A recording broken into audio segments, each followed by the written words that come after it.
राजेश नाम का एक लड़का था। वो पढ़ाई में बहुत आलसी था।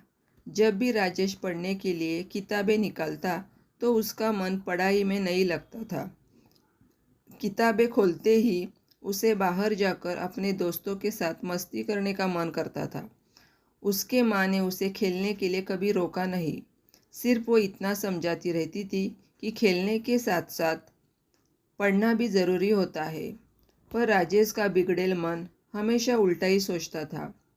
जब उसके सभी साथी स्कूल से आकर थोड़ा पढ़ने बैठ जाते और शाम को खेलने निकलते, वही राजेश स्कूल से आकर टीवी देखने लग जाता और शाम होते ही खेलने निकल जाता।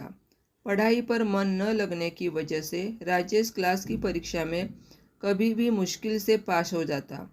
इतने कम नंबर देखकर उसके माँ ने उसे खूब डांटा और पढ़ने के लिए जोर देने को कहा।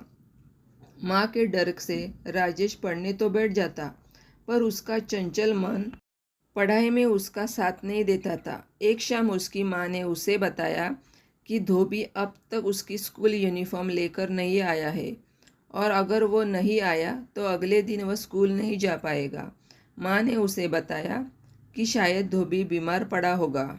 माँ ने राजेश को उसकी स्कूल यूनिफॉर्म लाने के लिए धोबी के घर जाने को कहा। एक धोबी का घर पास ही एक बस्ती में था, इसलिए राजेश पैदल ही चल पड़ा। उस बस्ती में काफ़ी गरीब लोग रहते थे। उस बस्ती में तो कई घरों में बिजली भी नहीं थी, लेकिन सड़कों पर बिजली के खंभे लगे थे जो चारों तरफ रोशनी फैला रहे थे। जब राजेश धोबी के घर पहुंचा तो देखा कि उसकी माँ का कहना सही था। धोबी बीमार पड़ा था, इसलिए स्कूल यूनिफॉर्म लेकर नहीं आ पाया। राजेश ने धोबी से अपनी यूनिफॉर्म ली और घर की तरफ चल पड़ा। राजेश रास्ते पर चल रहा था कि तभी उसकी नज़र एक खंबे के नीचे बैठे एक लड़के पर पड़ती है जो किताबें खोलकर पढ़ रहा था। उसकी लगन देखकर राजेश उसके पास गया और उससे कहा, आखिर तुम इतनी रात को सड़क पर बैठकर क्यों पढ़ रहे हो? तब उस लड़के ने कहा, दिन भर मैं अपने पिता के साथ घर घर जाकर सब्जी बेचता हूँ और फिर दोपहर को स्कूल में पढ़ने जाता हूँ। शाम को घर आकर घर के कामों में माँ का हाथ बटाता हूँ।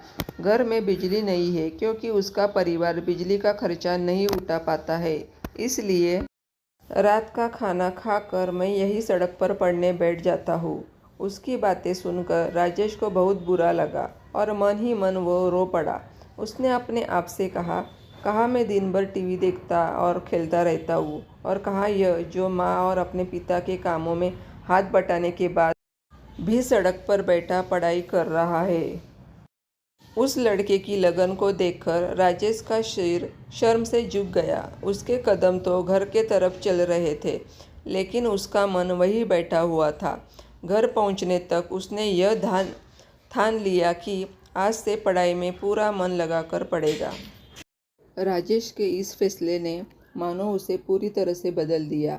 ये देखकर राजेश की माँ भी बहुत खुश हुई। अब राजेश सिर्फ पास ही नहीं हुआ बल्कि अपने स्कूल के वार्षिक परीक्षा में फर्स्ट भी आया।